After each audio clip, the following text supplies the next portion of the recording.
अब इसराइल ने दावा किया है कि उसने कोरोना वायरस को खत्म करने वाला एंटीबॉडी विकसित कर लिया है।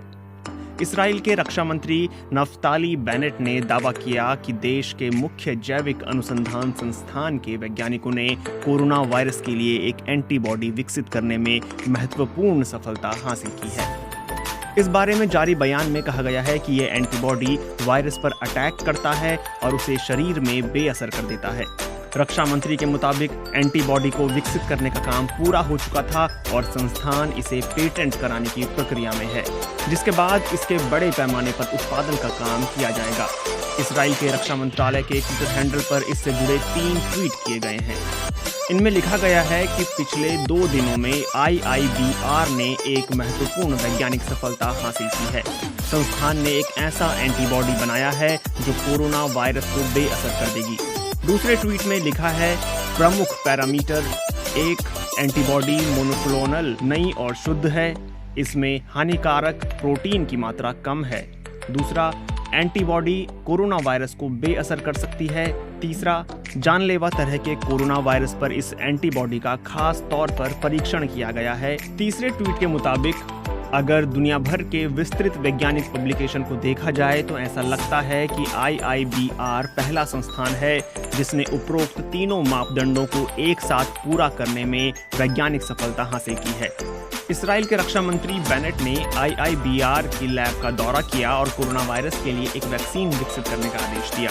रक्षा मंत्री के कार्यालय की ओर से जारी बयान के मुताबिक रक्षा मंत्री को लैब में वो एंटीबॉडी दिखाई गई जो वायरस पर मोनोक्लोनल तरीके से हमला करती है और बीमार व्यक्ति के शरीर में वायरस को बेअसर कर देती है। बयान के मुताबिक एंटीबॉडी को विकसित करने का काम पूरा हो चुका था और संस्थान इसे पेटेंट कराने की प्रक्रिया में है। इस प्रक्रिया के अगले चरण में रिसर्चर अंतर्राष्ट्रीय कंपनियों से संपर्क करेंगे ताकि वाणिज्यिक स्तर पर एंटीबॉडी का उत्पादन किया जा सके। रक्षा मंत्री बेनेट ने कहा है कि मुझे इस महत्वपूर्ण सफलता के लिए संस्थान के कर्मचारियों पर गर्व है।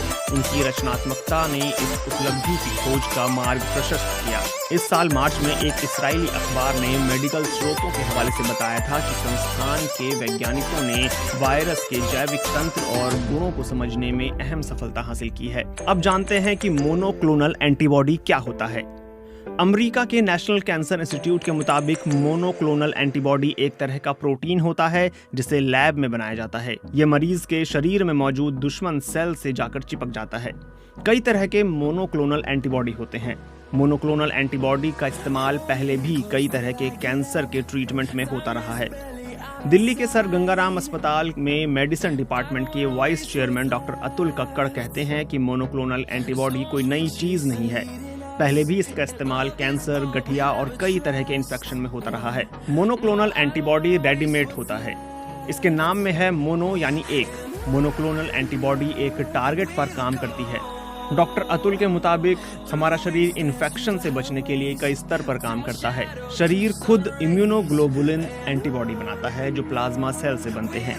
मोनोक्लोनल एंटीबॉडी ठीक इम्यूनोग्लोबुलिन एंटीबॉडी जैसी ही होती है, इसलिए इसके नाम में क्लोन है। मोनोक्लोनल एंटीबॉडी का टारगेट इम्यूनोग्लोबुलिन एंटीबॉडी के अंदर स्थित एक साइट में होता है। मोनोक्लोनल एंटीबॉडी संक्रमित सेल पर जाकर चिपक जाती है और उसे न्यूट्रलाइज यानी बेअसर कर देती है। डॉक्टर अतुल कक्कड़ के मुताबिक हमें जिस तरह के सेल की जरूरत होती है उसे पहले जानवर में इंजेक्ट किया जाता है। जानवर को लैब में ले जाया जाता है। लिवर के बिल्कुल पास तिल्ली नाम का एक अंग होता है।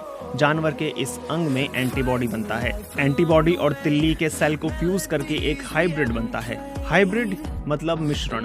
इससे ही वो एंटीबॉडी बनता है जिसकी जरूरत होती है, जिसे निकालकर इंसानों को दिया जाता है। हालांकि डॉक्टर कक्कड़ कहते हैं कि इस्राइल के परीक्षण की जानकारी आने के बाद ही पता चलेगा कि ये तरीका कोरोना वायरस पर कितना काम कर सकता है। वो कहते हैं जब तक पेपर पब्लिश नहीं होगा और हमें डिटेल नहीं मिलेगी तब तक कुछ कह नहीं सकते। इसराइल मामलों के जानकार हरेंद्र मिश्र के मुताबिक रिसर्चरों ने फिलहाल ये बताया है कि उन्होंने ऐसे प्रोटीन की पहचान की है जो मरीज के शरीर के अंदर वायरस को खत्म करने में सक्षम है और संस्थान जल्द ही इन फाइंडिंग के बारे में एक पेपर पब्लिश करेगा। अभी इस एंटीबॉडी के बारे में और अधिक जानकारी नहीं दी गई है। ना ही बयान में ये बताया गया है कि इंसान पर इस एंटीबॉडी का ट्रायल करके देखा गया या नहीं।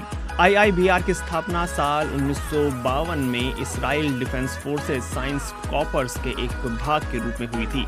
बाद में ये एक नागरिक संगठन बन गया। तकनीकी रूप से ये प्रधानमंत्री कार्यालय की देखरेख में है, लेकिन रक्षा मंत्रालय के साथ मिलकर काम करता है। कहा जाता है कि इसराइल के प्रधानमंत्री बिन्यामिन नेतन्याहू ने 1 फरवरी को संस्थान को कोविड-19 के लिए